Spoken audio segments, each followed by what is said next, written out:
¿Qué tal? Mi nombre es Federico Lang. Esto va a ser una presentación de Bitcoin Patagonia para básicamente aquellos que están buscando dar sus primeros pasos e invertir en Bitcoin, específicamente en minería de Bitcoin, con la idea de entender un poco más cómo funciona trabajar para el protocolo de Bitcoin. ¿Y qué significa esto?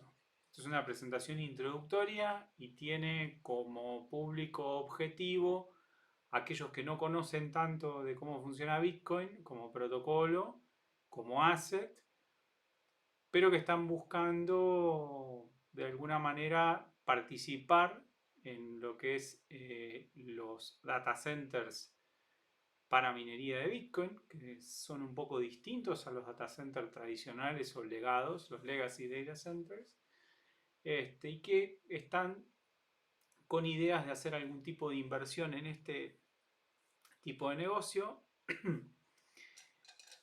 y necesitan entender un poco cómo funciona.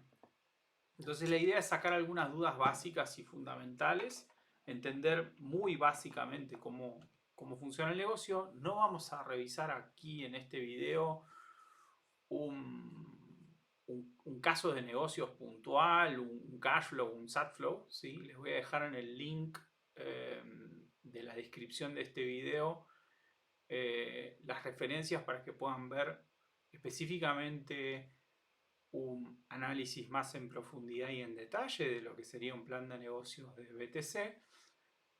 Y este básicamente va a ser una presentación introductoria. ¿Okay? Dudas que se tengan o consultas me avisan. Mi background es del mundo del data center y de las telecomunicaciones. Llevo casi 20 años en este mundo. Y obviamente uno es un aficionado, entrepreneur bitcoiner que le interesa segurizar y darle la chance a la red de que siga procesando transacciones. Y es con mucho gusto que hacemos este tipo de videos y charlas para, para universalizar un poquitito más este tipo de conocimientos. Entonces, para arrancar es, ¿por qué se mina Bitcoin? Se mina Bitcoin para ganar dinero. Punto. ¿No? El incentivo fundamental es ese. ¿De qué manera le aportamos trabajo, ¿sí? a Bitcoin como protocolo y Bitcoin nos da un premio por aportar ese trabajo? Y digamos, ese premio, ese incentivo que nos da Bitcoin, que vamos a ver en un rato, hay dos dimensiones para verlo, ¿ok? Digamos, uno como Bitcoiner lo tiene que explicar de esta manera. Y está la visión Fiat Centrics, que básicamente es que a mí lo que me interesa como operador, como Bitcoin miner, es obtener retornos positivos en dinero fiduciario, es decir, típicamente en dólares, que básicamente voy a invertir una cierta cantidad de dólares y quiero obtener un retorno. Bien, dinero fiduciario es un invento relativamente moderno, estamos hablando de década del 70, que básicamente es anunciado por Nixon en el año 71, que el dólar deja de estar atado al oro y empezamos todos a usar un dólar que no está, de alguna manera, no tiene ningún tipo de respaldo, más que el respaldo del Estado que lo emite. Cuando nosotros entramos al terreno de la minería como un fenómeno Bitcoin centric, básicamente lo que estamos queriendo decir es, si yo invierto BTC para minar, voy a obtener un retorno, quisiera obtener un retorno en BTC, en Bitcoin. ¿Sí? Bitcoin, para tal vez algunos nuevos inversores en este mundo, le va a parecer algo quizás muy moderno, muy nuevo. La realidad es que ya lleva 15 años funcionando, ¿sí? O sea, Bitcoin en el papel estaba en el 2008, que fue cuando Satoshi Nakamoto publica el white paper de Bitcoin y se empieza a implementar y se mina el primer bloque en el año 9. Estamos hoy en el año 24, han pasado ya muchos bloques, arriba de 800.000 bloques, y Bitcoin como un protocolo para administrar energía financiera, la verdad que ha funcionado cada vez mejor, cada vez ha tenido mayores niveles de adopción, mayor nivel de utilización, hasta el punto que, digamos, hoy, hace relativamente poco, fue aprobado por la SEC que a nivel institucional se puedan comercializar ETF spot de Bitcoin, ¿no? O sea, digamos, hay nivel de adopción soberana y países que están comprando BTC. Entonces, de alguna manera, ha dejado de ser aquella cosa de nicho cypherpunk. Y también hay la realidad. Ese white paper del año 8, ¿sí? Es el cúmulo de un montón de intentos de combinaciones de tecnologías que vienen desde la década de los 70 hasta encontrarle la vuelta a lo que es Bitcoin hoy. Digamos, hay, para el que se quiera poner a estudiar en profundidad, hubo muchísimos proyectos previos a Bitcoin. Bitcoin es el que funcionó y el que tenemos hoy. Pero hubo muchos intentos de tener este tipo de tecnología descentralizada, sin permisos, donde cualquiera puede participar de la red de Bitcoin. Entonces, no es algo nuevo, ¿sí? Es algo que ya lleva un tiempo. Bien, el incentivo es ganar Bitcoin. Perfecto. Ganar dólares. Perfecto. Eso es lo que estamos queriendo, digamos, hacer. ¿Para qué sirve minar Bitcoin? ¿Sí? Desde el punto de vista técnico. Tiene básicamente dos propósitos. Un propósito de carácter permanente y un propósito de carácter transitorio. El permanente es básicamente, y es para lo que ha sido diseñado Bitcoin, es que uno pueda inscribir transacciones de movimientos financieros en bloques de datos que se van a ir incorporando a la cadena de Bitcoin, que todo el mundo puede acceder y ver, y que estos bloques, que pueden guardar una cierta cantidad de transacciones, ocurren a intervalos regulares en un promedio de cada 10 minutos sin que ningún tipo de autoridad central tenga que intervenir o regular, y su participación es libre, ¿no? O sea, ese es como un propósito permanente de Bitcoin. Digamos, Bitcoin no depende de una red bancaria como la red Swift para que a uno le den permiso o no, o le pregunten o no si puede hacer determinadas transacciones. Es libre y es abierto para los propios o para los enemigos, los adversarios. Todos pueden participar del protocolo. Luego, el carácter transitorio de Bitcoin es que permite distribuir, ¿sí?, desde su inicio un subsidio, básicamente, para permitir que mientras que Bitcoin es adoptado cada vez en forma más masiva, los que minan, los miners, puedan ganar algo de dinero mientras ayudan a segurizar la red. ¿Y por qué es transitorio ese carácter? Porque hay una cantidad finita de bitcoins. No se van a emitir más de 21 millones de bitcoin. Ahora, esa emisión de hasta 21 millones de bitcoin no se hace de un día para el otro. Se va haciendo en forma paulatina, ¿sí?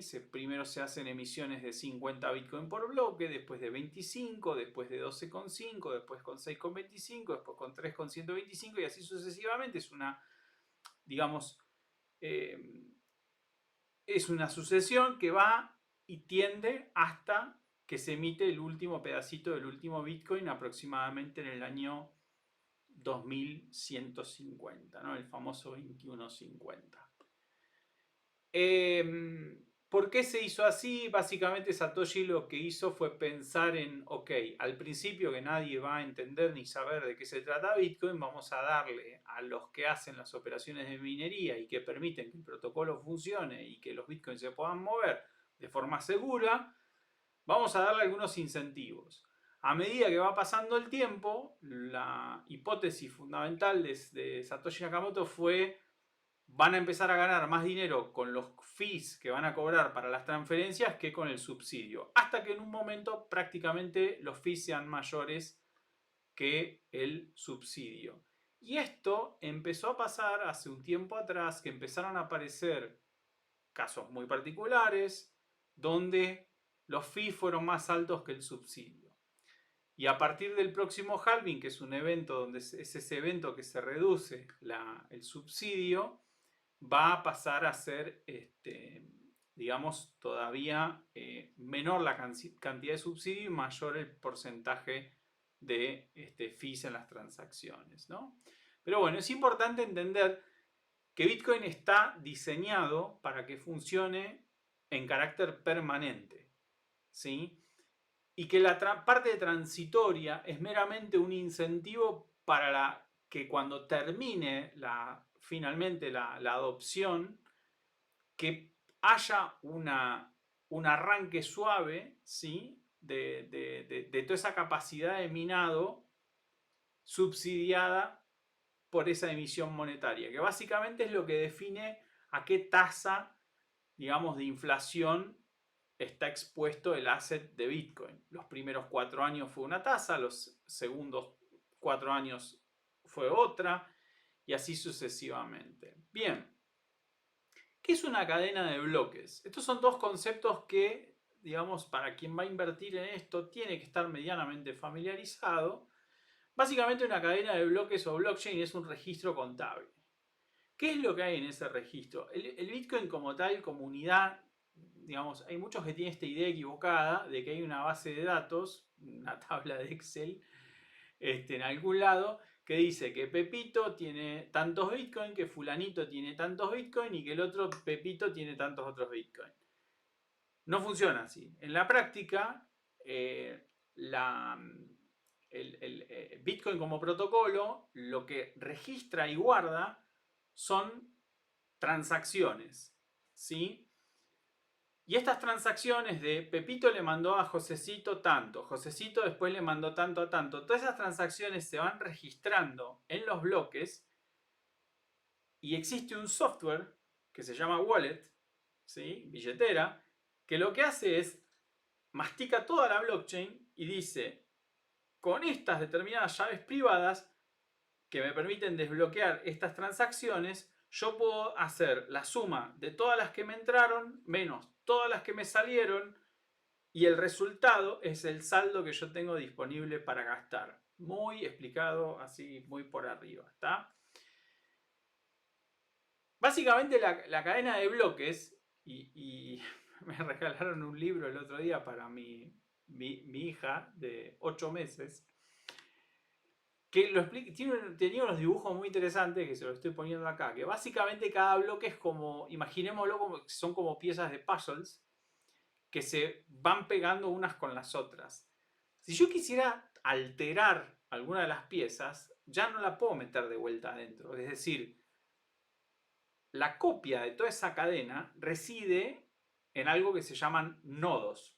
Digamos, es muy sencillo montar un nodo de Bitcoin. Cada uno puede tener su propio nodo de Bitcoin. En algún otro video podemos explicar por qué es importante cada uno tener su nodo. Pero básicamente es información que está administrada en cientos de miles de computadoras compartidas en redes peer-to-peer y que si uno quisiera hacer una manganeta, digamos, alterar un registro y decir: no, bueno, ¿sabes qué? A Fede, en vez de haberle mandado un Bitcoin, le mandaron 100. Ese bloquecito donde yo hice esa alteración le cambia de alguna manera, para explicarlo en términos de Bitcoin para babies, le cambia la forma, ya no lo puedo pegar. O sea, tendría que rehacer un montón de bloques hasta el día de hoy, rehacer toda la cadena para que esos bloques uno a continuación del otro encajen. Y hacer ese trabajo implica hoy, desde el punto de vista computacional y energético y de infraestructura, un esfuerzo tan grande que por eso es tan segura la red de Bitcoin. Porque hoy con toda la capacidad de toda la red de Bitcoin entera en el mundo, apenas puedo computacionalmente encontrar un bloque cada 10 minutos. Imagínense si yo quiero reescribir los últimos 4 bloques, los últimos 100 bloques, los últimos n cantidad de bloques, que encima lo tengo que hacer muy rápido eso. ¿Cómo hago para hacerlo? O sea, es virtualmente imposible. Por eso es, digamos, esto que les estoy contando, que se llama Proof of Work, es básicamente que vos para participar e inscribir estas transacciones en la red de Bitcoin tenés que trabajar. Y trabajar implica invertir en infraestructura, pagar energía y tener equipamientos ASICs que son los que van a hacer, digamos, ese proceso de minería. ¿Qué es ese proceso de minar Bitcoins?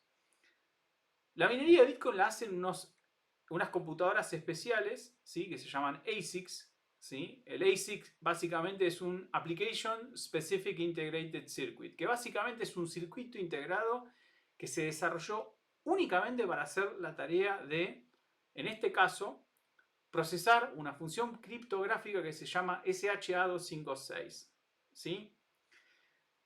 El resultado de aplicar esa función SHA-256 es lo que, para el que esté familiarizado con las firmas digitales y demás, es lo que genera un hash. Es como una especie de, yo a esa cajita que es ese ASIC le pongo un input digital y me devuelve como una suerte de huella digital, que es el hash. Yo con eso no puedo reconstruir qué información tenía antes, pero sí lo que puedo saber es que si me dan la información y me dan el hash, si alguien alteró la información, no hay chance de que el hash sea exactamente igual. Se va a cambiar y va a cambiar mucho.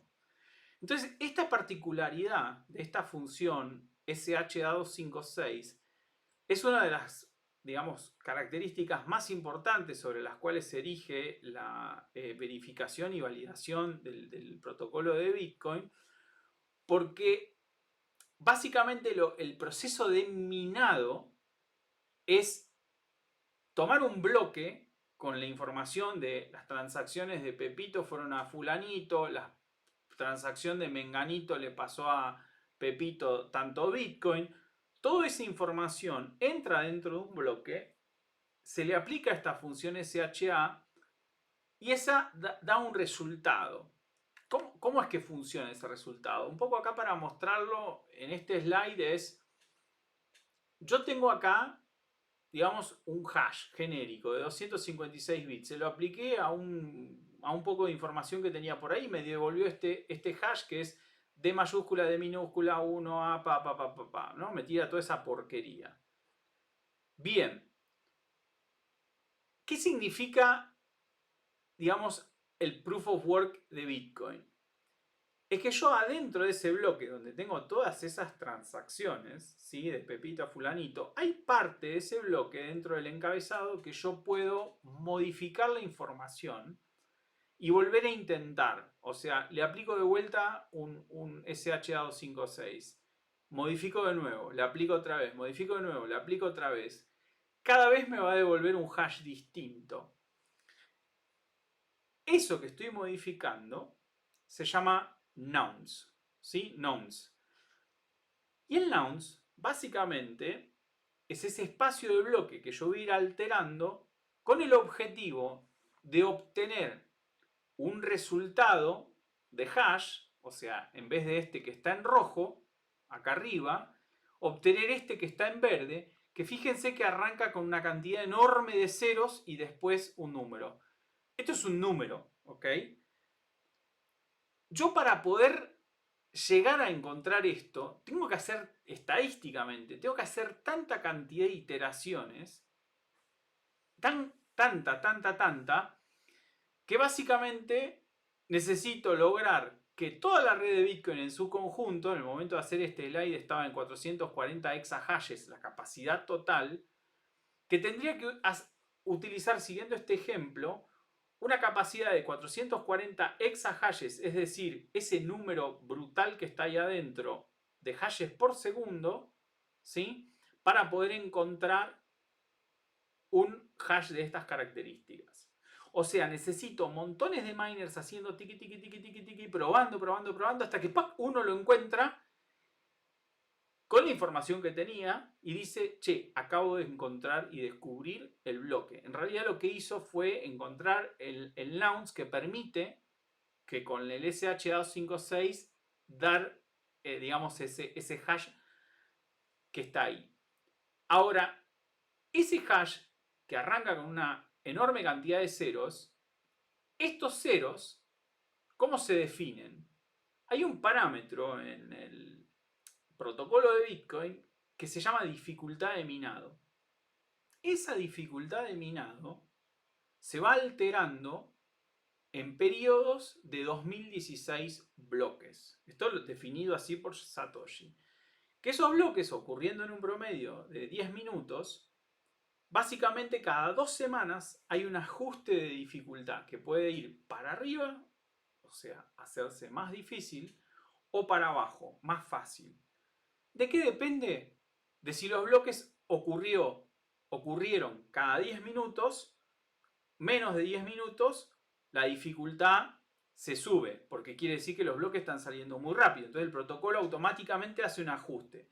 Si los bloques ocurrieron arriba de los 10 minutos, significa que la red de Bitcoin está lenta, está produciendo, escupiendo un bloque cada 11, cada 12 minutos en promedio. Che, tenemos que bajar el nivel porque está muy difícil de encontrar el hash. Entonces ahí le agrega, le va quitando ceros.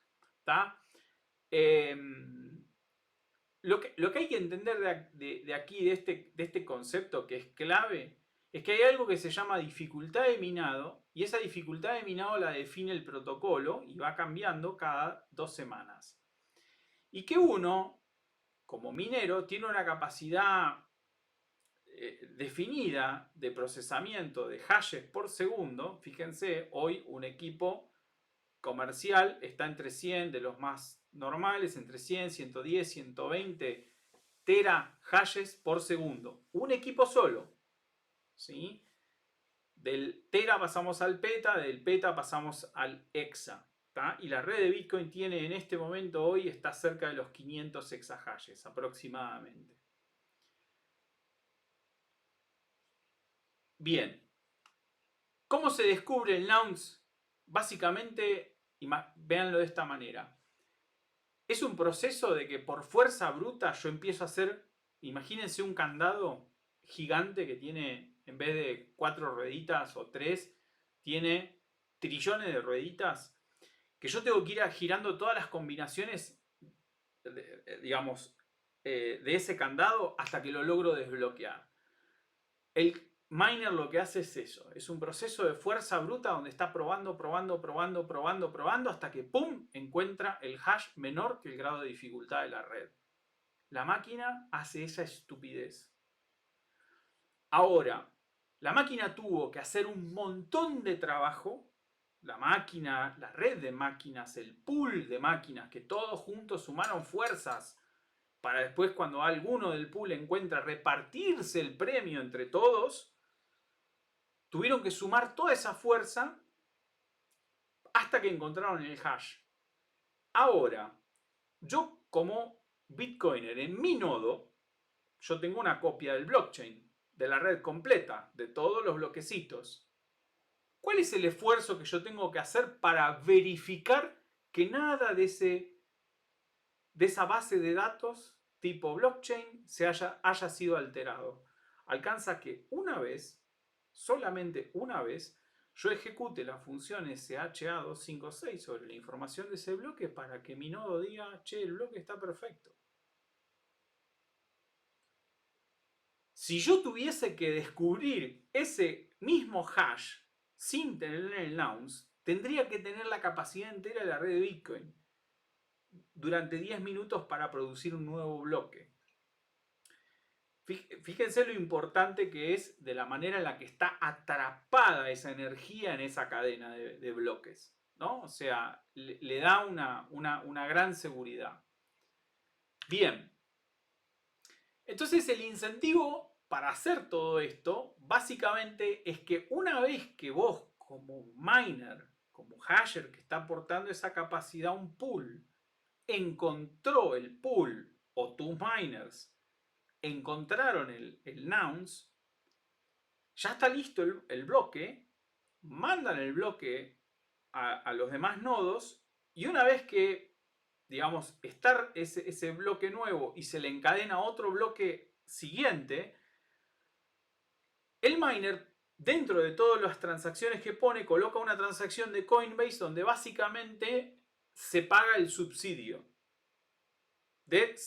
Digamos, hoy el subsidio es 6.25 BTC. Se queda con eso, más las fees, las comisiones que recolectó de las transacciones que él registró para poner adentro de ese bloque, ¿no? En el armado del template de transacciones de ese bloque. ¿Tá? No vamos a entrar mucho en el detalle del pool y demás. Pero básicamente ahí es donde está su incentivo. Él trabaja porque una vez que lo descubre se llama el block reward, que consiste en los fees más el subsidio. ¿Tá? Ese subsidio, ¿sí?, tiene una parte picante o complicada. ¿Cuál es?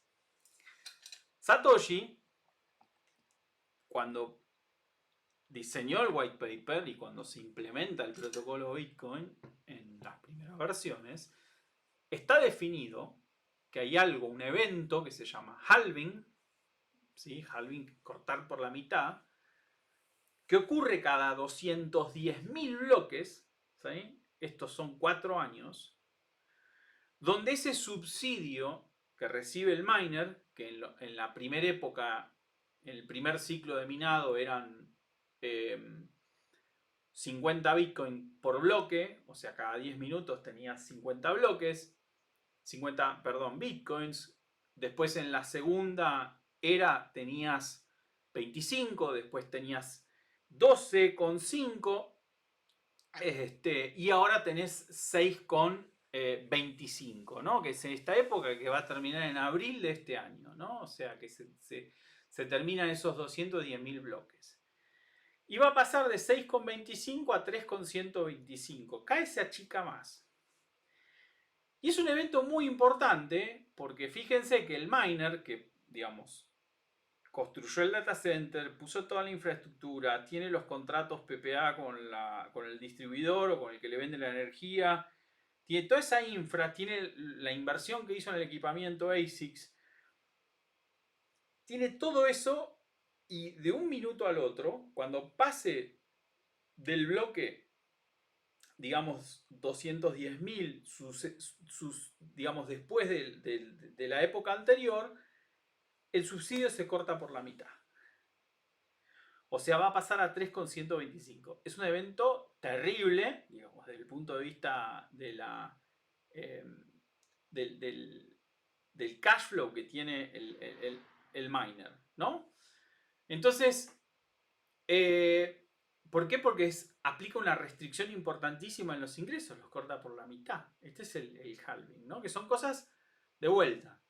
Uno cuando está invirtiendo en esto tiene que saber que existe este evento y que es cada aproximadamente 4 años, ¿verdad? Bien. Acá está un poco mejor graficado cómo fueron los incentivos, porque es como empieza como una media torta que se va comiendo, ¿sí?, todo el resto de la torta. Hoy estamos en la parte de la torta de los 6,25 en esta zona y nos vamos a empezar a comer este pastel. Cada vez queda menos Bitcoin. Esto básicamente, guys, es lo que falta emitir de BTC. Por eso el precio de Bitcoin tiene una apreciación tan asimétrica, porque quizás acá el nivel de inflación cuando estábamos en esta porción de la torta era altísimo. Después bajó, y cuando estemos en este periodo de quinto halving, ¿sí?, que ocurre en abril de este año, ¿sí?, acá ya vamos a tener una emisión monetaria de BTC inferior a la del oro. O sea, el oro más o menos tiene una inflación anual por el oro que van descubriendo, que van explotando las grandes mineras de un 2% anual aproximadamente. ¿Sí? Esto es anualizado en promedio. Bitcoin va a pasar a ser menos que eso todavía. O sea, hoy por hoy, ¿sí? Tenemos arriba de 19 millones de Bitcoin emitidos, de 21 que hay como máximo. Hay algunos modelos o modelados de stock to flow y demás que permiten hacer algún tipo de predicción sobre el precio que va a tener a futuro el Bitcoin. La realidad es que cada vez va a haber menos. Punto. Y que la cantidad es finita y que ningún estado puede agarrar, darle la maquinita e imprimir más cantidad de BTCs. Se imprimen en función a esto que está establecido en el protocolo y ya sabemos cuál es la cantidad máxima que va a haber independientemente del circulante. Y hay otro detalle. En las primeras épocas de Bitcoin se emitió una cantidad enorme de BTC, pero hubo mucho BTC perdido. ¿Por qué? Porque la gente está lleno de historias, las pueden buscar en internet. La gente al principio no sabía bien cómo funcionaba, cómo operaba, ni sabían si iba a llegar a funcionar. Y ahí se estima que hay una cantidad aproximada de unos 2 millones de Bitcoin que están perdidos de los 21, ya yendo por 19. Imagínense, ¿no? O sea, es realmente interesante. ¿Cuáles son entonces los fundamentos, la base para la minería de Bitcoin, ¿no? O sea, si yo voy a plantear un modelo de negocio, ¿qué cosas me tengo que fijar o qué elementos tengo que fijarme? De vuelta, esto no es un deep dive, no nos estamos metiendo muy a detalle en desarrollar un plan de negocios, eso está para otro video que van a tener el link en la descripción. Pero básicamente es la inversión en equipamientos, en los ASICs, en los miners, ¿sí? La inversión en la infraestructura que hace falta para que la cáscara que envuelve la operatoria de esos miners, que es básicamente el edificio, el data center, el data hall, toda la infraestructura, el costo operativo que yo voy a tener para operar ese data center, ¿sí? Que básicamente entre el 80 y el 90%, si hicimos medianamente bien las cosas, debiera ser el budget ser costo de energía, ¿sí? Y el resto apenas algunos sueldos y algunos gastos operativos menores. Y después hay tres componentes que son muy importantes, que es cómo voy a estimar en mi modelo de negocios cómo va a subir la dificultad de minado. O sea, la dificultad de minado históricamente en Bitcoin sube, sube, sube, sube, sube. Cada tanto pasa algo, se cae un poquitito. Pero si yo la miro en términos de épocas, de 26 épocas, las épocas son los periodos de 2016 bloques en donde se producen estos ajustes de dificultad. Cuando uno analiza las épocas, 26 épocas que más o menos son 364 días, es un año, los crecimientos van del 1 al 2 al 3%, compounded, mes sobre mes. Cuando uno analiza 52, 78, 104 épocas, que básicamente corresponden a plazos de 2, 3 y 4 años, ahí se van achatando un poco más los factores de crecimiento, pero básicamente estamos hablando que para un periodo de 4 años tenemos un factor de crecimiento actual en los últimos épocas de casi 1.5% de crecimiento compuesto época contra época, ¿no? ¿Qué implicancia tiene eso? Que si yo como inversor hago una inversión hoy, ahora, en día 1 y compro 1 megawatt de capacidad de minado en 44 petahashes aproximadamente, si yo utilizo unos equipos S19K Pro de 120 terahashes, ¿está? Más o menos serán cerca de 300, arriba de 300 equipos para 1 megawatt. Esa capacidad que yo tengo de minado, de procesar transacciones por segundo, es fija en el tiempo. No se corre. Yo compré esos equipos, inicié mi plan de inversión y después tengo que esperar. Tengo que operar y esperar a tener el retorno. Yo cuando hice eso, esos 44 petahashes dentro de todo el hash rate global de la red de Bitcoin eran un pedacito, chiquitito, pero eran un pedacito. A medida que pasa el tiempo y que más participantes se suman a la carrera de minar Bitcoin, mi porción de la torta dentro del global se va achicando, tiki, tiki, tiki, se va achicando haciendo cada vez más chiquitita. Porque la red sigue creciendo, porque Bitmain o MicroBT o Canaan o Avalon o todos estos fabricantes empiezan a hacer equipos, a construir equipos más eficientes. Los Foundry, que son los que hacen los chips, le van bajando la capacidad de nanómetros, que by the way, o sea, hoy la capacidad, digamos, de estos ASIC chips en términos de procesamiento viene dado por los nanómetros a las que van diseñando estas obleas y es de las más bajas que hay en semiconductores, las de los ASICs. A tanta evolución llegó el desarrollo de esta tecnología, es de las más bajas, más que los procesadores. Entonces, todo esto para decir que yo tengo que tener mucho cuidado en cómo voy a estimar el crecimiento de la dificultad, porque cada vez voy a obtener, además del halving, voy a obtener menos Bitcoin en mi esfuerzo de minado y aportando esta capacidad de trabajo. Por eso es que es importante cómo yo estimo ese crecimiento de dificultad.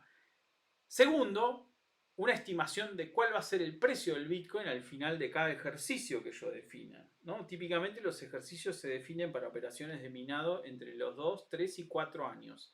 Mucho más tiempo no, porque ya es tanto lo que crece la capacidad y la dificultad de minado que con los halving y todo los equipos se vuelven extremadamente obsoletos. O sea, apenas podrían llegar a servir para calentar agua para alguna pileta o algún invernadero o hacer crecer tomates en el invierno, ¿no? O sea, no tiene mucho más que eso. La estimación del crecimiento del precio del Bitcoin también nos va a ayudar a entender si yo tengo que liquidar parte del Bitcoin que voy minando para pagar gastos operativos, me conviene siempre que el precio de Bitcoin esté muy alto para yo no gastar tanto de lo que tuvo tanto esfuerzo de ser minado, gastar lo menos posible porque me incrementan los retornos. Bien, eso también se estima y hay que tomar algunas consideraciones para estimarlo. Mi mensaje acá para los inversores es buscar la manera para no ser demasiado optimista en este aspecto, ni en la estimación de dificultad, de crecimiento de dificultad, ni en la estimación del precio de Bitcoin. Y por último, pero no menos importante, dentro de lo que son estos fundamentos de un plan de negocios, es la definición de una fecha de Ready for Service Date. ¿Por qué digo esto? Cuando yo construyo un data center, yo tengo dos grandes fechas o variables, que es cuando tres ya en realidad son. Cuando termino de construir toda la cáscara que está preparada para que yo ponga el equipamiento, cuando tengo listos los alimentadores de quien me vende la energía, porque yo puedo tener todo listo, pero subo la térmica, pero nadie me está inyectando energía, entonces tengo esa fecha que es la segunda fecha. Y después tengo la fecha en la que va a arribar el equipamiento. No me importa ni cuál de esas tres fechas, pero no podemos cagarla cuando hacemos un plan de negocios en definir una fecha RFS, que está listo para levantar la llave y empezar a operar, que después sufre un atraso de 6 meses, 12 meses. Después de todo lo que les estoy explicando ahora, de cómo aumenta la dificultad, de que si mi capacidad, de que si esto y si lo otro, y a medida que va aumentando la dificultad de minado y el procesamiento de la red global y todo, cada vez voy a generar menos. Imagínense que sus miners son cubitos de hielo al sol en una plancha. Hagan lo que hagan, eso se va a ir derritiendo. O sea, y van a ir perdiendo capacidad muy rápidamente. Entonces, no se puede incumplir una fecha de RFS. En esta hay que ser extremadamente conservador. Me dijeron los de la distribuidora o digamos, el distribuidor de miners o el que me termina de hacer la cometida que va a estar para tal fecha. Bueno, por las dudas, analicemos muy bien toda la logística, toda la operatoria para no tener un problema con el RFS. Porque esto es motivo de que el plan de negocios tenga un resultado negativo, es decir, que perdamos dinero. ¿Está? Bien, ¿es rentable minar Bitcoin? Es muy rentable. En dólares es extremadamente rentable. O sea, hay que hacer las cosas muy mal para que no sea rentable en dólares. Hablamos de que acá tenemos los pilares de los ASICs, el precio del Bitcoin, el precio de la energía, la fecha del RFS. Y hay, digamos, uno cuando hace el análisis, hay niveles de TIR con retornos de 3 dígitos. O sea, por eso hay tantos agentes y ha habido tantos agentes queriendo participar y entrar en el negocio de la minería. Y esto provocó una canibalización de PPAs y de contratos de energía. Se fueron comiendo contratos que había disponibles. Había contratos disponibles en 2.8 centavos el kilo, en 3, en 3.3, en 3.5, en 3.8 y cada vez quedan menos. O sea, empresas que se estaban fundiendo, que venden las naves, pero están atachadas a una subestación, a un contrato. Bueno, esos contratos hoy quedan apenas contratos en el rango de los 4 centavos y cortos, son los menos, 4 centavos 8. Eso es lo que hay hoy disponible, digamos, si uno va a plazas como Estados Unidos, ¿no? Que es una plaza dentro de todo para la minería. Se ha llevado todas las inversiones que salieron de China y de Kazajstán principalmente, se las ha llevado Estados Unidos. Entonces hay un rendimiento importante, interesante en esto y es por esto que es tan lucrativo. Ahora, ¿dónde hay que pararse? ¿En qué lado del precio del ASIC? ¿En qué lado del precio de la energía? Ahí es donde está digamos, el kit de la cuestión, ¿no? ¿Por qué tendríamos que minar Bitcoin hoy? ¿O por qué hoy haríamos inversiones? Primero que los costos de los ASICs están a valores muy bajos todavía. Como no estamos en un bull market, a pesar de los precios de Bitcoin que hay hoy, hay sobreoferta de ASICs. Cuando Bitcoin empieza a estar en un bull market, es decir, que hay una apreciación muy asimétrica y un crecimiento del precio muy fuerte, muy rápido, las grandes terminales que ensamblan los ASICs se quedan sin stock. No hay stock, no hay inventario, todo pasa a estar en backlog y no tienen cómo responder a la demanda, entonces lo que hacen es incrementan el costo de la poca oferta que tienen.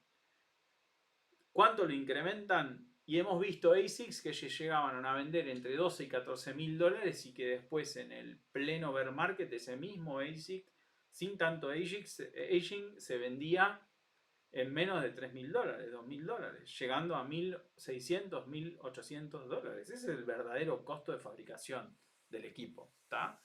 Esa es la realidad. Entonces, hoy es momento de comprar porque estamos en esos precios. O sea, en este momento estamos en valores de que un ASIC miner, un S19K Pro, puesto en Hong Kong, comprando un volumen importante, estarás hablando entre 1.500, 1.600 dólares por equipo. Hoy. Si mañana arranca un tremendo bull run y tenemos al precio de BTC pasando a máximos históricos, ese miner va a costar el doble, el triple o el cuádruple. Inmediatamente. Ya pasó esto, ¿eh? No. En fin. Los componentes son baratos, o sea, el costo de la infraestructura por suerte fue bajando en esta época. El gas es muy barato, o sea, hoy la energía más barata con la que podemos hacer minería es del gas, ¿sí? Es quemando gas. La quema de gas tiene un beneficio muy importante que se está haciendo, bueno, ahora en Vaca Muerta, se está haciendo en Canadá, se está haciendo en Estados Unidos, que es que, digamos, nosotros el petróleo como seres humanos lo necesitamos para toda la industria petroquímica, lo necesitamos porque tenemos que darle combustible a nuestros barcos, a los aviones, a los vehículos, en fin. Lo necesitamos, somos dependientes del petróleo. Yo al extraer el petróleo lamentablemente genero como un subproducto no deseado el metano. ¿Por qué digo no deseado? En realidad es deseado. Si yo tengo la infraestructura para comprimirlo, envasarlo, entubarlo, mandarlo donde se necesita para que, por ejemplo, la gente tenga para calefaccionarse en la casa o para otros procesos industriales que utilicen el gas. Pero en general, en las explotaciones y en los yacimientos, no siempre se puede aprovechar ese metano porque hay que invertirle más dinero encima, ¿no? Y tenés que tener a alguien que te lo compre, etcétera, etcétera. Entonces, ¿qué termina pasando? Se hace flaring, que es básicamente quemarlo el gas o se ventea directo.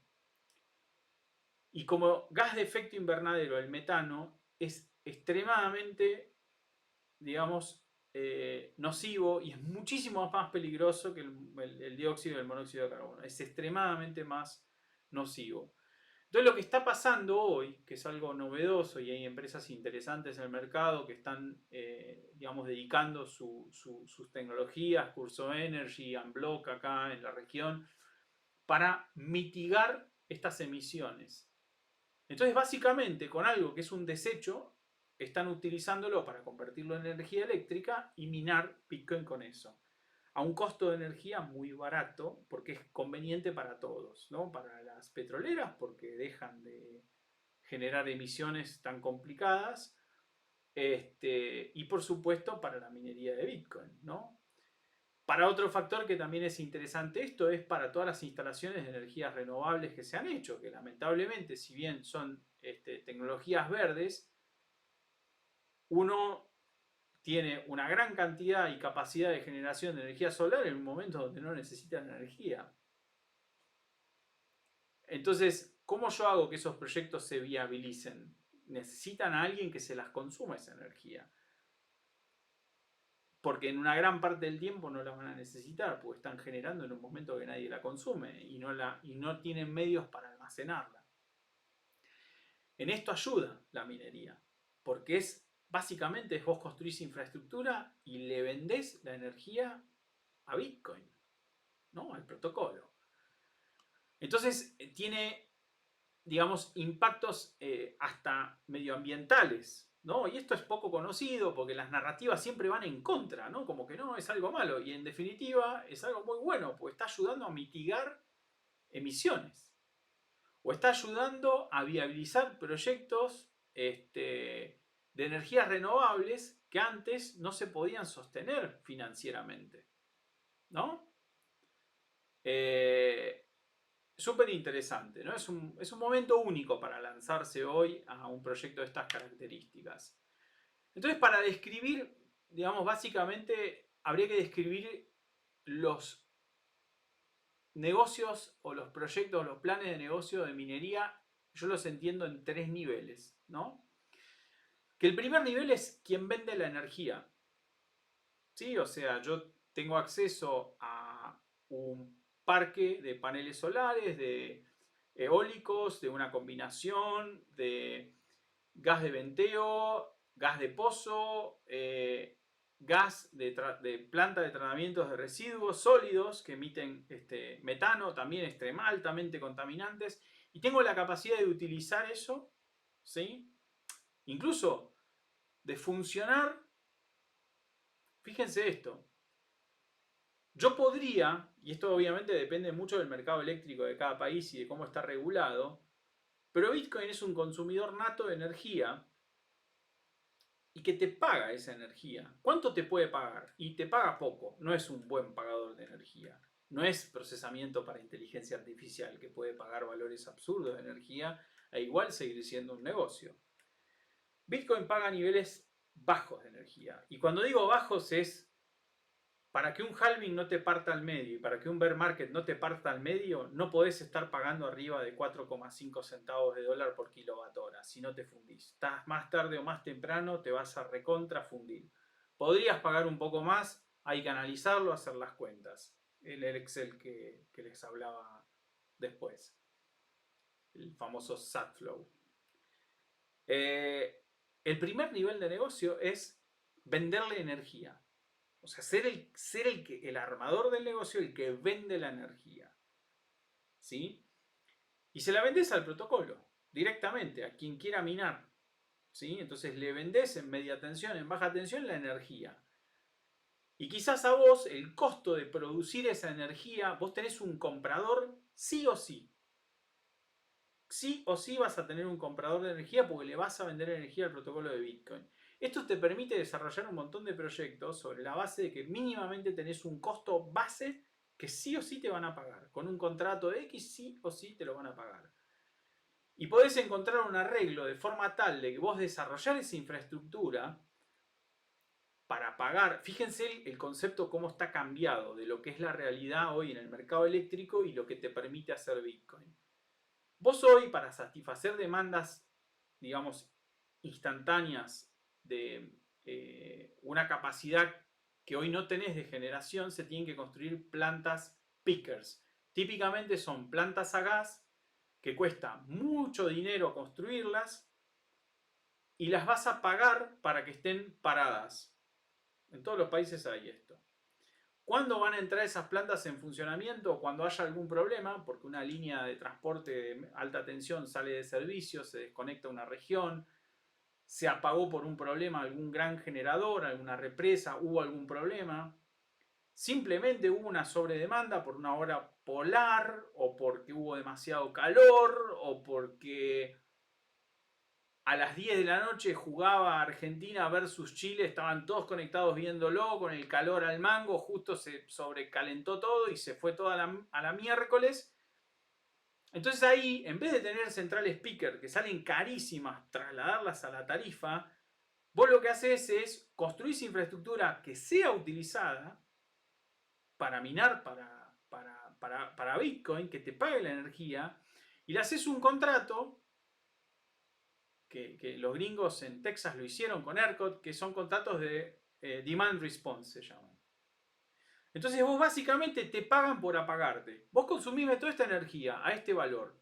Cuando yo la necesite, te voy a pedir que te apagues, te voy a pagar por apagarte porque esa energía en realidad era tuya, y le voy a vender al que la necesita a un valor un poco más alto. No tan alto como si tengo que trasladarle los costos de construir tantas centrales picker y toda la porquería que tienen que hacerle alrededor. Es un caso muy interesante de aprovechamiento. Entonces, fíjense que si yo logro generar, digamos, a un costo con un costo medio de energía de 3,5 centavos y lo quiero revender ese costo de energía, digamos, poniéndole un margen arriba, y estoy hablando de que un margen de venta de esa energía para una operación de 1 megawatt de equipamiento de minería, ¿sí? Y tendría un precio de venta de energía de casi $300.000 por año, que es súper conveniente para un miner eso, con un margen de casi $200.000 para 1 megawatt, ¿sí? Con una disponibilidad del 95%. ¿Sí? ¿Por qué? Porque algo que tengo de costo en 3,5 lo estoy revendiendo. ¿Ok? A un valor razonable de precio de reventa de energía, ¿no? Y 1 megawatt de capacidad de minado hoy entra en un contenedor de 40 pies, o sea, no ocupa lugar. Es muy poco el espacio que demanda. ¿Está? Este sería un primer nivel de negocio. Un segundo nivel de negocio es vos construir la infraestructura, el galpón, los estantes, hacer la inversión en conectividad, en cableados eléctricos, en poner los transformadores, las celdas, armarlo todo para dejarle los estantitos para que venga alguien y ponga su miner o sus miners ahí adentro y operen. Básicamente eso se llama, en la industria del data center legado se llama housing, hacer eso. Algunos le mal llaman housing, hosting, colocation, ¿sí? Pero es básicamente brindar un alquiler de un espacio. Es un negocio de real estate.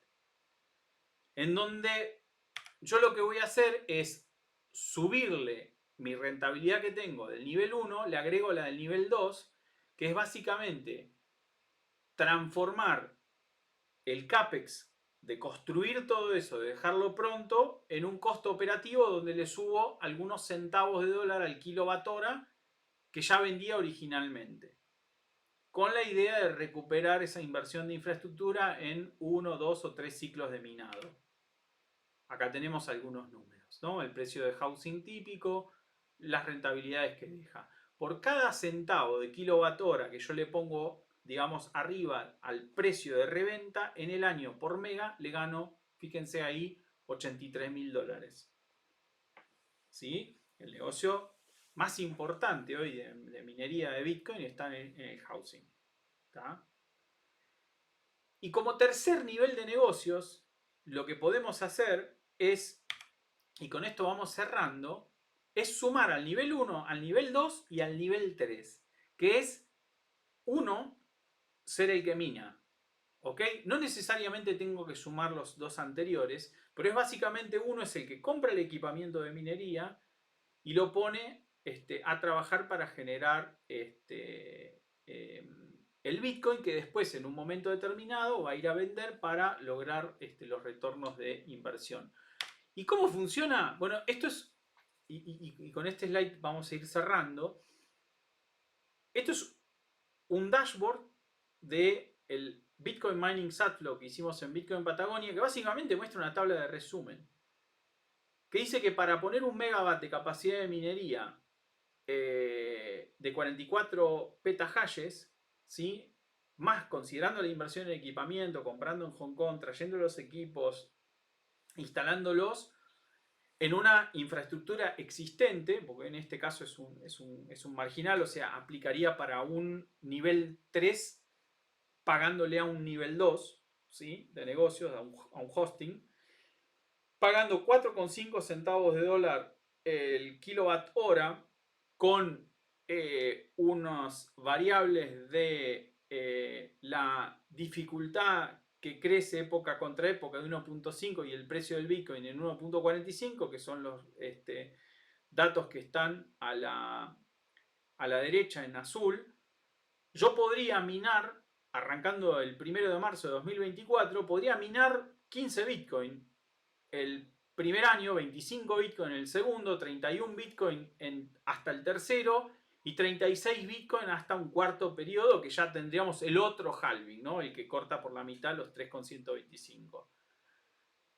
Y me deja una rentabilidad en dólares, haciendo un montón de assumptions que después se pueden ver en esta planilla, me deja una rentabilidad de casi el 200% en dólares. Es muy interesante. Hay que hacer las cosas muy mal para no tener un retorno en dólares.